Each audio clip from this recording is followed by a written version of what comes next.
Halo teman-teman, welcome back to channel Neora. Setelah sebelumnya di part 1 saya menjelaskan secara teknik ya untuk lagu Nocturne nomor 2 ini.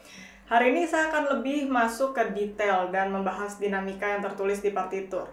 Nah, kalian bisa lihat di situ banyak sekali tanda-tanda yang dituliskan oleh Johann Caspar Merz ya. Dan sebenarnya dengan dia menuliskan seperti ini, kita juga bisa mulai membaca kemana sih visi dari seorang komposer gitu. Jadi apa yang dia inginkan, situasi seperti apa yang ingin dia ciptakan, atmosfer seperti apa yang ingin dia buat ya.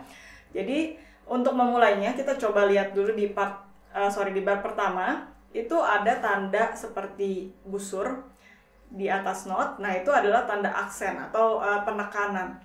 Yang menarik buat saya di sini adalah kalau teman-teman mungkin mengenal chord, ini chord pertama yang kita mainkan adalah C mayor. Nah, biasanya not yang di luar C mayor ini biasanya lebih kita kasih penekanan justru. Ya, jadi contohnya kan itu dari D ke C. Biasanya resolve ini ke C ya, jadi dari D. Nah, tapi ini dia ingin kebalikannya.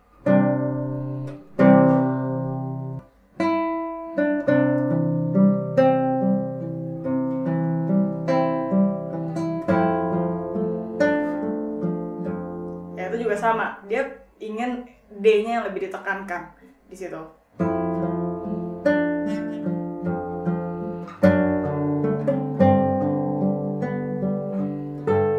Nah, di sini tidak ada tanda aksen lagi. Lalu kita lihat ke bar ini.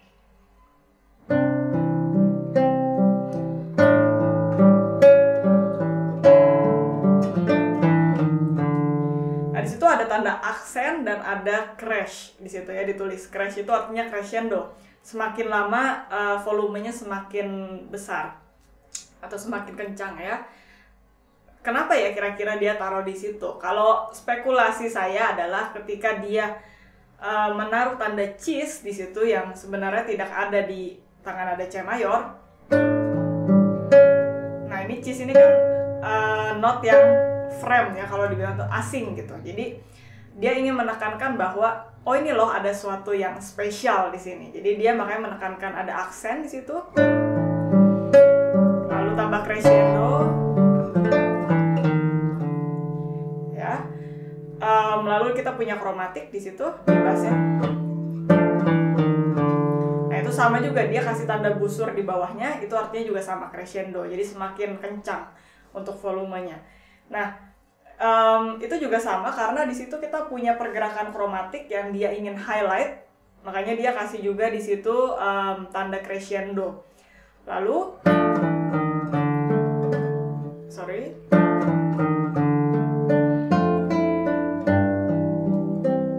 ya setelah rasanya kok itu kuat banget, strong banget ya aksennya di situ di kromatiknya. Balik lagi. Jadi itu balik ke dolce. Dolce itu artinya sweet, manis ya. Jadi kembali lagi ke atmosfer yang lebih mengayun, lebih rileks seperti itu. Jadi harus ada kontrasnya. Makanya di situ menarik, di mana teman-teman harus menonjolkan juga hal-hal yang memang sudah ditulis oleh Merz di situ. Lalu berakhir di C mayor dan piano. Ya, ini biasanya akhir frase memang diakhiri lebih lembut.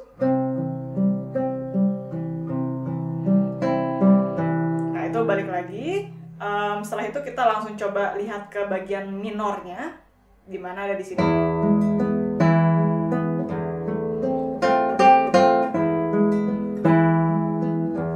Nah, ini yang menarik juga adalah di bagian minor ini kan kita memiliki 2 E ya, 2 not E. Kenapa dia kasih penekanan di yang kedua? Nah, ini kayak kalau saya bayangkan tuh kalau orang ngomong gitu ya, pertama kali itu kayak memberikan informasi, tapi begitu dia ngomong yang kedua kalinya, ini loh maksud gua gitu. Jadi lebih lagi informasinya, lebih lagi yang ingin disampaikan. Di sini crescendo.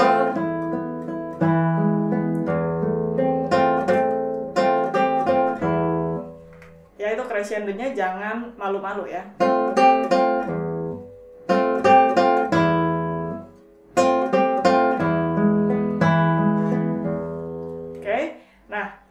setelah itu teman-teman bisa lihat ada ritardando. Ritardando itu artinya semakin lama temponya semakin melambat. Dan itu ada selama 2 bar, which is cukup panjang. Nah, karena ini cukup panjang, jadi melambatnya itu jangan tiba-tiba ya. Bukan kayak kita kalau nyetir mobil langsung diinjak gitu remnya, tapi sedikit demi sedikit sampai akhirnya benar-benar terasa temponya melambat ya. Jadi kalau saya mainkan di bagian ritardando,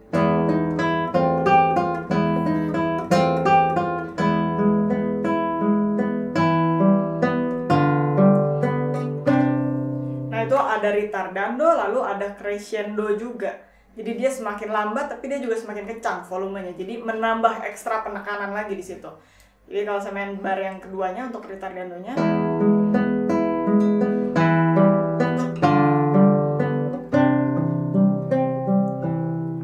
A tempo itu kembali ke tempo awal ya. Jadi setelah dia bangun tinggi, baru kita balik lagi ke tempo yang awal. Oke, jadi seperti itu pergerakannya. Dan itu juga harus dilatih, mungkin tidak bisa dapat dalam satu kali main gitu ya, untuk mencapai ritardando yang smooth, yang mulus gitu. Karena balik lagi jangan sampai terdengar kayak sudden, terlalu tiba-tiba ritardandonya, harus dibangun sedikit demi sedikit. Lalu setelah itu kita punya hal yang sama, kita coba lihat kamar kedua di mana coba saya menjadi melodi ya.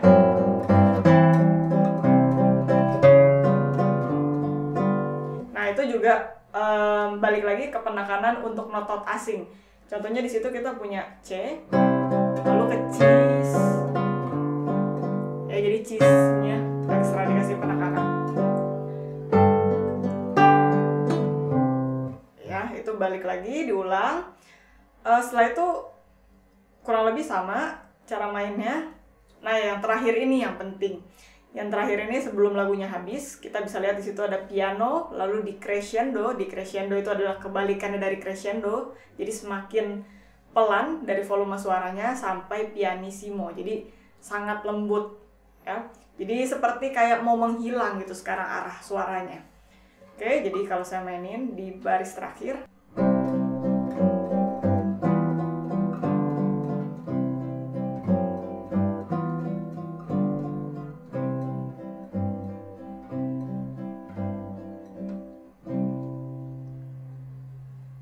seperti itu. Jadi jangan menganggap bahwa oh mainnya pianissimo nih sangat lembut, takut nggak kedengeran nih suara gitarnya gitu. Nah ini masalah banyak pemain gitar gitu ya, karena mereka merasa gitar nggak bisa lah main pianissimo, terlalu lembut ntar nggak kedengeran, penonton nggak bisa dengar. Tapi justru penonton tetap bisa denger kok. Itu justru dengan kita membangun dinamika yang ekstrem seperti itu, penonton jadi dapat efeknya gitu kan. Kalau kita mainnya selalu flat di level yang sama, jadi nggak kedengeran lagi range dinamika yang luas. Jadi jangan takut nggak kedengeran, justru semakin nggak kedengeran itu efeknya semakin dapat gitu ya. Pianissimo kan juga segini masih bisa kedengeran sebenarnya. Gitu. Ya, jadi again buat yang forte ke fortissimo juga sama, atau piano ke pianissimo, semakin kencang atau semakin lembut itu kita benar-benar sebagai pemain harus bisa merepresentasikan perubahan itu gitu. Jadi semakin ekstrem tuh sebenarnya justru semakin baik gitu. Karena again kita sebagai seorang gitaris, gitar ini terkadang juga tergantung dari kualitas gitarnya tidak bisa memberikan range dinamika yang luas. Jadi kita sebagai pemain yang harus ngatur nih level-level volumenya ya. Oke, jadi itu sih yang perlu diperhatikan. Nah, buat teman-teman yang pengen melatih contohnya range dinamika dari forte, dari piano ke fortissimo contohnya, kita bisa latih juga dengan seperti ini. Mulai dengan sangat lembut, lalu beri lagi tenaga,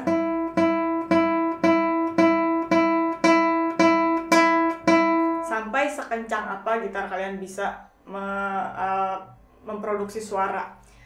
Dan jangan dipaksakan juga kalau misalkan suaranya udah pecah ya, berarti gitar kalian memang nggak capable untuk lebih dari itu gitu. Jadi dengan melatih seperti itu kalian juga tahu batasannya, limitnya ya.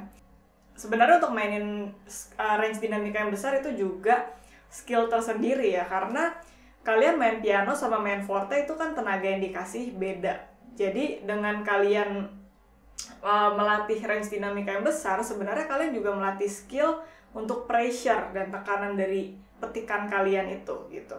Dan itu balik lagi ke soal kontrol, dan itu yang membedakan pemain yang advance sama yang enggak. Biasa kalau yang advance mereka emang lebih detail gitu, jadi tahu, oh kalau piano nih gue harus kasih kontrol segini, kalau forte nih gue harus kasih kontrol segini gitu ya. Jadi dibalik kalian melatih memainkan dinamika, sebenarnya ada skill-skill lain yang dilatih dibalik itu. Oke, jadi itu aja yang bisa saya bahas di part kedua ini. Coba untuk teman-teman sebisa mungkin merepresentasikan apa yang ditulis komposer di sini. Ya kalau misalkan ingin dengar udah bagus belum ya dinamikanya, kalian bisa coba rekam, dengerin lagi sendiri. Ini udah kedengaran piano belum ya? Ini udah kedengaran forte belum ya? Ya, jadi itu yang bisa kalian lakukan dan coba di rumah. Nanti juga akan ada video terpisah di mana saya memainkan lagu ini secara full, supaya teman-teman juga bisa melihat seperti apa saya menginterpretasikan lagu ini. So itu aja untuk tutorial hari ini. Seperti biasa jangan lupa like dan subscribe ke channel Neora dan share juga ke teman-teman kalian. Kita ketemu lagi di video berikutnya. Bye!